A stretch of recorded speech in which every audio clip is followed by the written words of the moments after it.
There's a lot of mysteries in Middle-earth. Tolkien created many of them intentionally, and others were created as a result of the vagueness he often used when creating his world. There's so many loose ends, so many theories, so many questions, so many answers, and almost endless potential for discussion. Welcome to my new series, Middle-earth Mysteries, where I will cover some of Tolkien's greatest mysteries, ranging from popular subjects such as the Blue Wizards to the very topic that I will be covering in this episode, the Forodwaith. If you look at a map of Middle-earth, you'll see the word Forodwaith right at the top of the map. It's also known as, or referred to as, the Northern Wastes, largely because it is a cold, frozen, inhospitable wasteland that isn't home to much else other than dragons, and as a result, is rather unimportant in the grand scheme of things. And honestly, there isn't a lot of mystery in that, and there wouldn't be a point to this video. Except Forodwaith actually has a dual meaning. It isn't just the name of a place, it's the name of a people.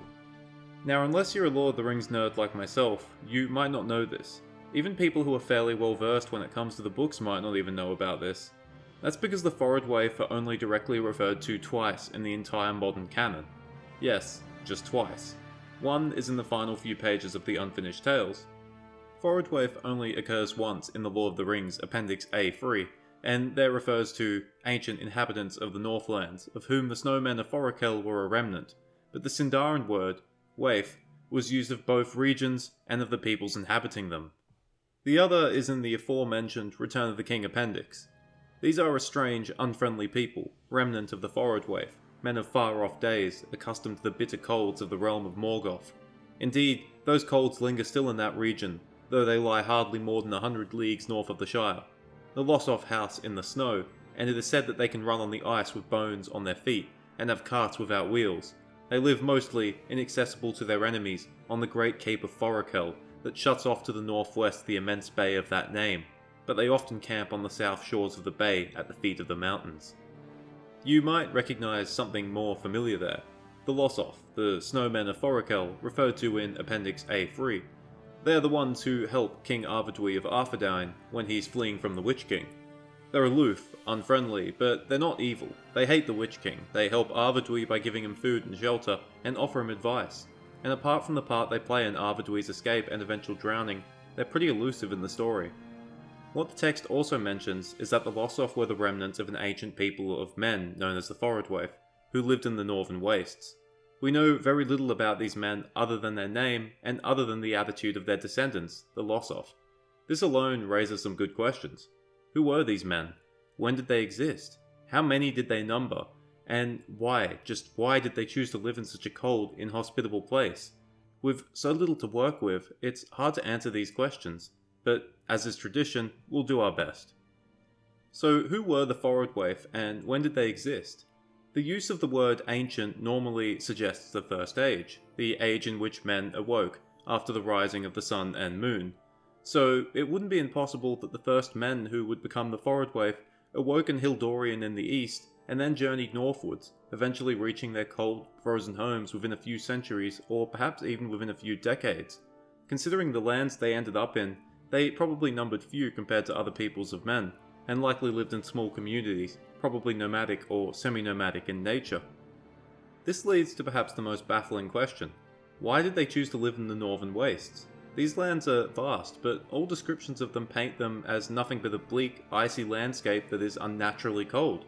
In fact, looking at the geography of Middle-earth, Forodwaith appears to be more northerly than Angband was, and even lines up well with the Helcaraxe, which was literally referred to as the Grinding Ice, a terrible and treacherous wasteland where the ice could swallow you up if you weren't careful. So the Northern Wastes aren't comparable to the Siberian or Canadian tundras where peoples did and still do live in our world. No, think Arctic or Antarctic, snow deserts. Unless you lived near the sea, the Northern Wastes would be pretty much uninhabitable, and we know the Forodwaith didn't live near the sea originally, because Angband was in the way. Considering the vast open lands of Middle-earth that would have been available to them, I don't think the Forodwaith would have willingly lived in such lands. They must have been the victims of circumstance. I can think of two reasons. First, they were driven there. Not unreasonable. Perhaps, like the Edain, the ancient Forodwaith rebelled against Morgoth's teachings and were driven away by the other men who had accepted Morgoth as their god. Perhaps being unluckier than the Edain, they were driven northwards into an incredibly hostile environment where they barely scratched a living, and ironically ended up being close to Morgoth anyway. My second theory is a little more sinister, but I don't think it's as likely. Perhaps the Forodwaith were actually devoutly loyal to Morgoth, and perhaps, knowing where their dark god resided, they chose to live in the northern wastes to be closer to him. Think Chaos Worshippers in the Warhammer universe. A scary thought, right? The one major reason I find this unlikely is that we meet the Lossoth, the descendants of the Forodwaith, and like I said, they weren't exactly friendly, but they were not evil, and they hated and feared the Witch King. Somehow, I think if these people used to be devout Morgoth worshippers, I don't think they would have helped Arvedwi. In fact, they probably would have helped Angmar. They could have mellowed out over the ages, but other groups of men never really did, so why would they? Whether they were driven there or chose to be there, who knows? You can decide for yourself. But this isn't the biggest mystery. The biggest mystery is, what happened to the Forodwaith? This is where we can glean a decent amount of information based on a single word, remnant. Yes, the Lossoth are described as being a remnant of the ancient Forodwaith. If English isn't your native tongue, or if you just need a refresher, here's what remnant means exactly. A part or quantity that is left after the greater part has been used, removed, or destroyed. That's a pretty strong implication that the ancient Forodwaith were mostly destroyed. Interesting, and a little scary. You might think, maybe it just means that the Forodwaith evolved into the Lossoth, not that they were destroyed. But I would argue differently. The Aethiod were a remnant of the men of Ravaunion, because most of them were destroyed. But the Rohirrim were not a remnant of the Aethiod. They were an evolution of them. They're two different things, and the use of the word remnant implies that the Lossoth were simply the survivors of what was originally a much greater people, not a direct evolution of them. So how were the Forodwaith destroyed? When were they destroyed? I have a few more theories for this. If you look at a map of Middle-earth, you'll notice it changes drastically between the First and Second Age. Notably, a huge portion of the north sinks, including a massive chunk of the northern wastes, which would become the Ice Bay of Forochel. It's possible that in the aftermath of the War of Wrath, the Forodwaith were victims of their lands sinking under the waves, and having no idea or warning of what was happening, most of them perished with their lands. This is rather haunting either way. On one hand, you have innocent bystanders perishing due to events that had nothing to do with them, or if you subscribe to the evil Forodwaith theory, you have a people who chose to go down in the lands of their Dark Lord rather than evacuate somewhere else. In other words, they may have literally become a death cult. That's not the only theory though. In the aftermath of Morgoth's defeat, guess who fled into the northern lands? Morgoth's creatures, and most notably, his surviving dragons. Perhaps the dragons, looking for lands to claim for themselves as they escaped Angban's destruction, happened upon the Forodwaith, and ended up destroying most of them in the early Second Age. If the Lossoth were anything like their ancestors, then it's likely that the Forodwaith were not a martial people, having little in the way of weapons, and probably having absolutely no way to deal with dragons. The Lossoth may have been survivors of this, fleeing south and west to escape the clutches of the dragons. There's other theories too. Perhaps the Forodwaith were wiped out due to natural causes. Sometimes winters became extremely cold, even in lands as far south as Rohan. Perhaps an extended winter wiped most of them out, either in one go or over an extended period of time, such as what happened to the Greenland Vikings, and forced the survivors southwards. Or perhaps they were not destroyed as long ago as the Second Age, but maybe as recently as Angmar's rise during the Mid-Third Age.